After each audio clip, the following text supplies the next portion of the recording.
Folks, our first ever guides on this channel were all about the caves. We started out with Bunnymen, talked about nearly every mob around every deep dark corner, and then finished off our underground adventures as anyone would with the dangers of the ruins. And for years after that, we've been covering this game and we'd occasionally revisit the caves. However, it has now come to my attention that I never once discussed cave lichen here. Now, lichen is a staple of the underworld, and even a potential superfood.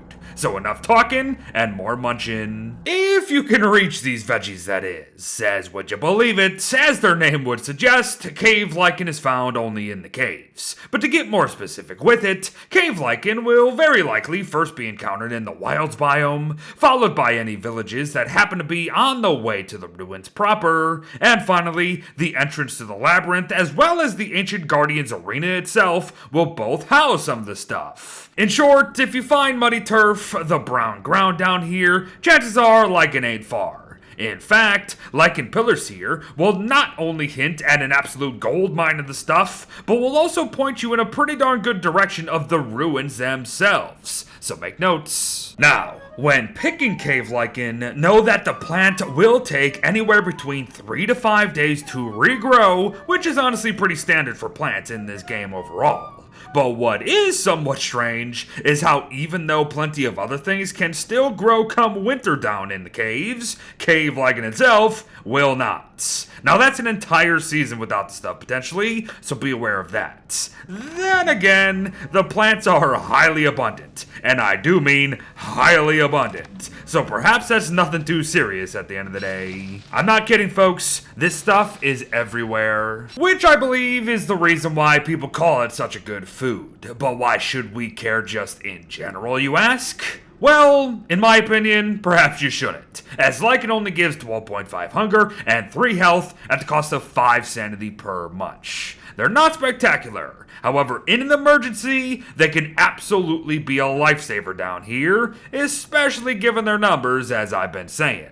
They do spoil in but 2 days though, so that's also not great. I know, I am not selling them at all right now, but I think I'm selling them at their proper value, if you know what I mean.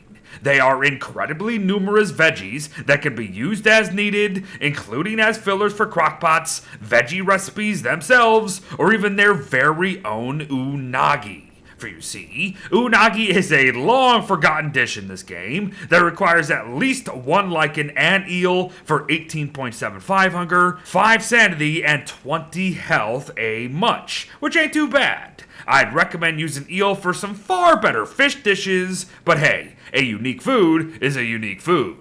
But what are some other uses for lichen, you ask?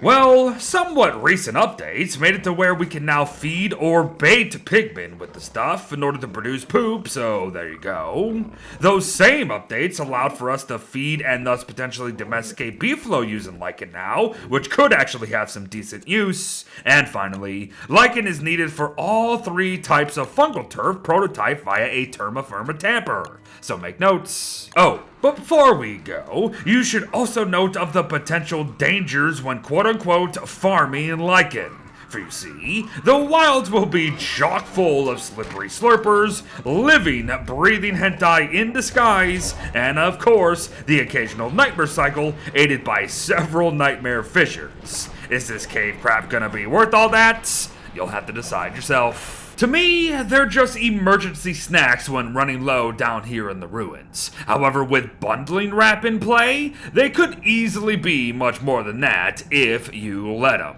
I personally would not call them a superfood, although I do respect their numbers greatly. But thanks for watching, folks. Well wishes to all. I hope the guide was to your liking, and I'll see you in the next one.